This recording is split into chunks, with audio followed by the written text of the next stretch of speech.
Le canard doit être bien gras ce matin. Oui, il y a quelques bons dessins. On va commencer par celui de Bouzard, qui nous parle de la déprime de Nicolas Hulot depuis sa démission. Regardez ça. Tu ne tries plus? Non, la poubelle.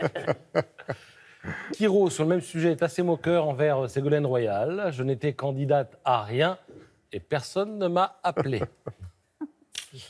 Stéphane Bern a menacé de laisser tomber son histoire de loterie du patrimoine parce qu'il ne s'estimait pas assez soutenu. Il était doublé par Mme Flessel.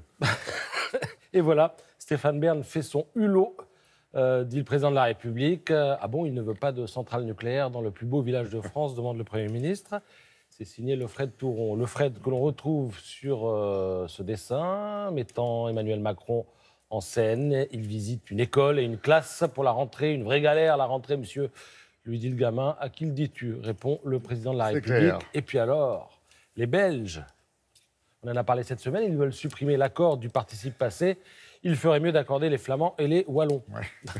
Signé Lefred Touron.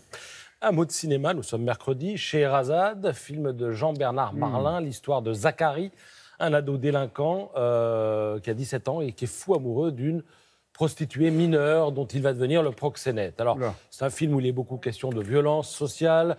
On est dans les quartiers nord de Marseille, où il est quasiment, lit-on ce matin dans Libération et sous la plume du réalisateur du film, quasiment normal de devenir prostituée ou macro. Enfin, on ne voit pas tellement où est le problème. Normal de violenter et d'être violenté. C'est le réal qui parle parce qu'il a grandi dans les quartiers nord de Marseille. Alors, le film a été sélectionné à Cannes. Il a été primé 3 fois au Festival d'Angoulême. Et il nous permet surtout de découvrir 2 acteurs stupéfiants de talent, Dylan Robert et Kenza Fortas, dénichés lors d'un casting sauvage qui a duré 8 mois à Marseille, qui s'est étendu jusqu'à la sortie des prisons.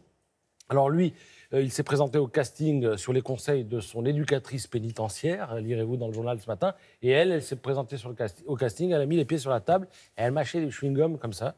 Lui, il a arrêté l'école à 12 ans, elle à 16 ans. Ce sont donc 2 jeunes Marseillais, j'allais dire 2 exemples à ne pas suivre, mais à qui on souhaite du coup bonne route, parce qu'évidemment maintenant, avec ce film, ils veulent devenir acteurs. Ils étaient d'ailleurs à Cannes, et ils en parlent ce matin dans Libération et dans Le Parisien, pour dire que Cannes, c'est comme Dubaï.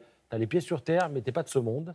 Et puis alors, à un moment, la Kenza, la jeune comédienne débutante, s'est retrouvée, paraît-il, à Cannes, à côté d'Isabelle Adjani. C'est qui celle-là? Elle ne savait pas qui c'était. Voilà. Bon, on est dans un autre monde et on leur souhaite évidemment bonne chance dans le monde du cinéma. Si on a le temps, je vous parle du Perpignan et du visa pour l'image. Rapidement, ça dure jusqu'au 16 novembre. Regardez, une trentaine d'expos gratuites, dont celle-ci, signée Véronique de Viguerie. Elle a suivi la guerre au Yémen. C'est un conflit qui est peu médiatisé. Le Yémen, c'est très simple. Vous avez d'un côté les sunnites, de l'autre les chiites. Et c'est une guerre en fait entre l'Arabie Saoudite et l'Iran, mais une guerre qui fait des victimes, comme on le voit sur ces photos, et qui a quasiment détruit un pays avec des gens qui se baladent en prothèse dans la rue, tout simplement. Autour d'un désert qu'on appelle là-bas le quart vide. Exactement. À méditer. Vous racontez très bien. Merci beaucoup, Patrice.